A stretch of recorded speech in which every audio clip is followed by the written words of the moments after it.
Everybody, I am Dr. Tolga Kaya. I work at Sacred Heart University. I'm the director of engineering programs over there. So I would like to talk to you about my personal journey, about my career in STEM. So as I said, you can see here STEM is personal. So I'm gonna tell you a few personal stories and then see how we go from there. So the first thing is the music. So I started playing guitar around 6th grade, and then I had a band in 10th grade, and I started teaching actually how to play guitar and how to sing in college years. And that's when I really started getting excited about teaching. So that was one thing. But when I was when I started doing my graduate degree in engineering, because it was really fascinating, the sound of music was really fascinating to me, and I started working with the frequency, the physics of music, and I started thinking about the analog to digital, how those things work. And in my master's, I designed the circuit and actually fabricated the circuit as well and tested its performance. So it was very, very fulfilling. So that's how I really got hooked into the music and engineering, and then started doing my career in engineering and did eventually my PhD in engineering. So one of the projects that I wanted to tell you again, it's again really personal. It's about my grandfather. I lived with him and my grandma for 7 years. We actually lost my grandma during those times, and then eventually I lost my grandfather. He was my guide, he was a bus driver, so he would help me in Istanbul, how to go in places. I'm from Turkey. And what happened is that, one day, he fell. And at that age, when people fall, they don't really recover quickly, and then sometimes they don't recover at all. And that was the case for both my grandparents. And that was really personal to me. And one of the very first projects when I became a professor, I worked on a device, an app that can detect a fall event. So like when someone falls, it can detect that and then send a signal to loved ones.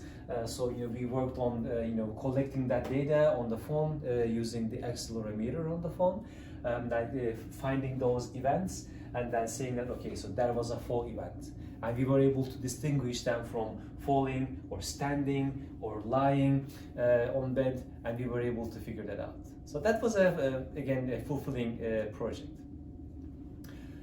Another thing that I want to talk to you about my research is about the sports. I'm really into sports. So this is when I was about to finish the Boston Marathon. I ran for student scholarships, and I actually raised $8,000 for student scholarships and was able to also run Boston Marathon, so I was very excited. So I played basketball. Again, we're going to come back to basketball. In 6th grade, started around that again, and I started running around 30 years old, and since then I started running. I do marathons. I'm training for my first full Ironman triathlon, which I'm hoping to finish in 15 hours. So that's going to be really exciting. And then I started thinking, how can I really use my passion and bring it into my research? And that's when I started working on a real-time hydration watch. So it's a watch like similar to any fitness watch, but the idea was to use your sweat to understand how much dehydrated you are. So I worked on it. So this is data. Actually, I was one of the first subjects. So I put myself into a temperature chamber, big chamber, and I biked in it for an hour, sweating like crazy to collect some data to see if the device is viable. And this project was very fruitful, and you can see we published a lot of papers in this field starting from 2013 to 2016. Only this field, only this topic, we were able to develop, we redesigned it, we added more physics and chemistry concepts to it to understand the dynamics a little bit better. So it was going great. It was. And then there was an academic depression for me. And what really happened is that when I was thinking, okay, this is great. Now I can do this and this and that, and then it's going to be a great contribution to the research field. And then what happened is that someone else did it.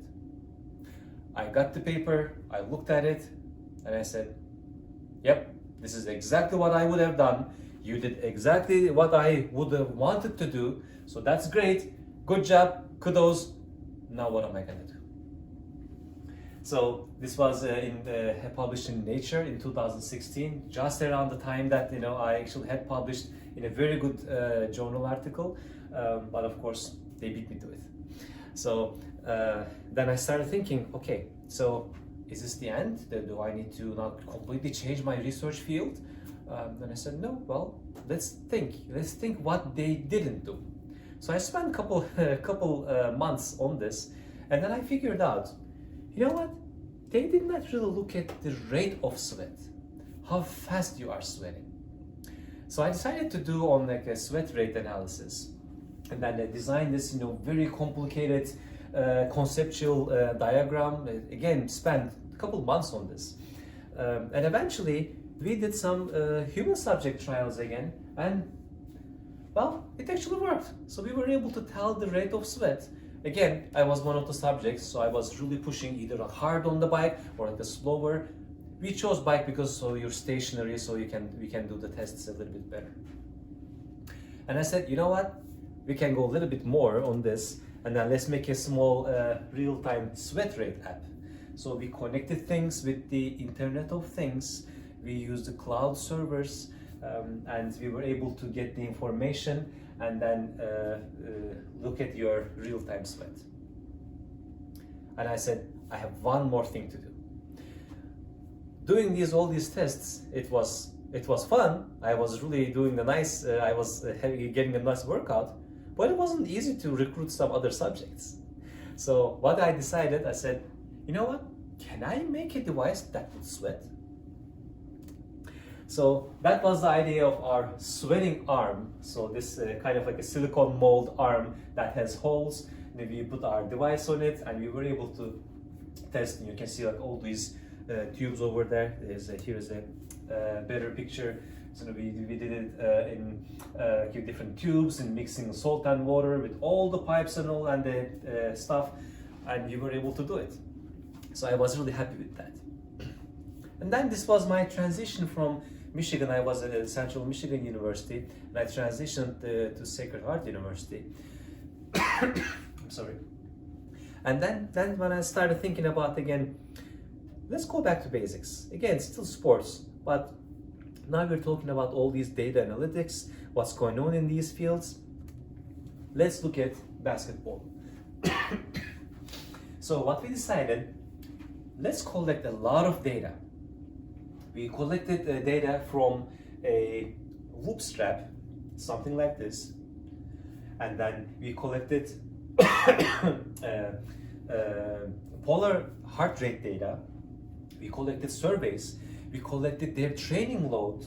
We collected their sleep patterns, their all the tests, everything, and then looked at the players and see, can we predict their game score individually, their performance, and can we actually predict their overall performance in the league?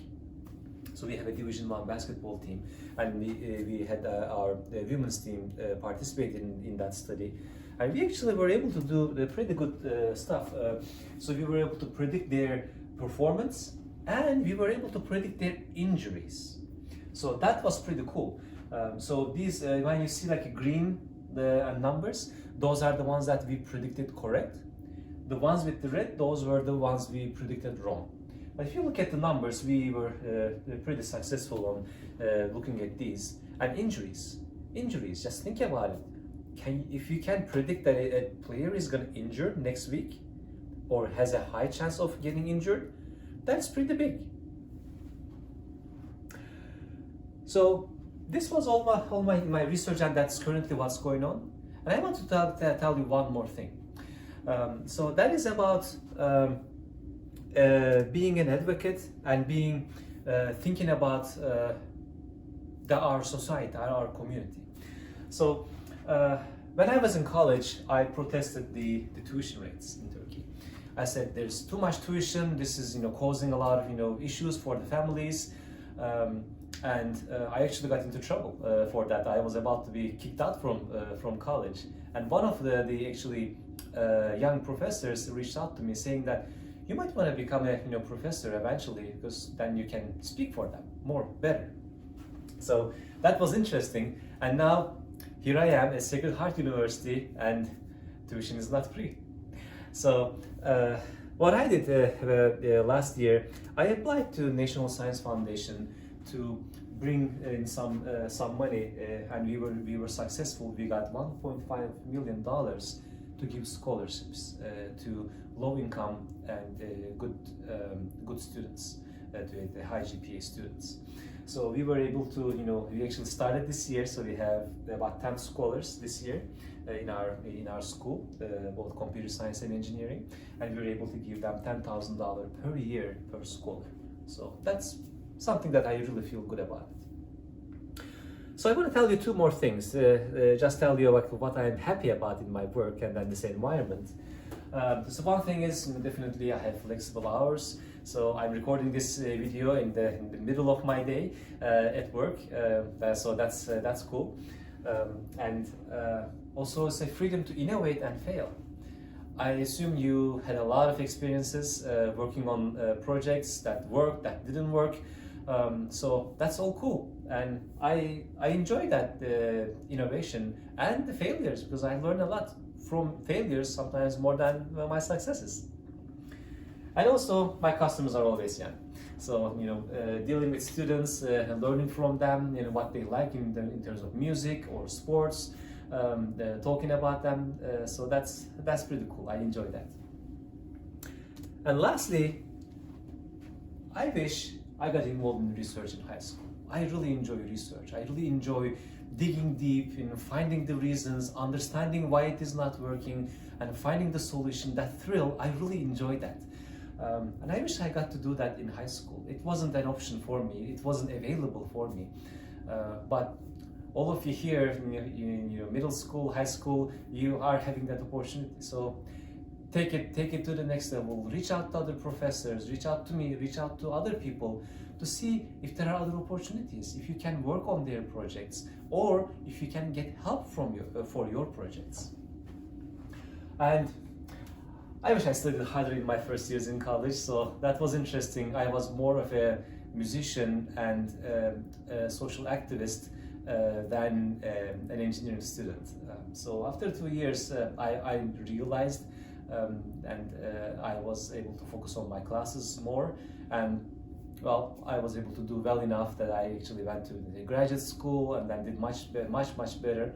And then eventually was able to do what I really love, which is research, and then using my sports and music passion in my research.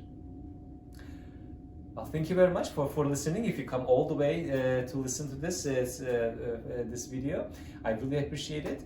Feel free to reach out to me, send me email, send me your questions or any concerns or anything that you want to talk about.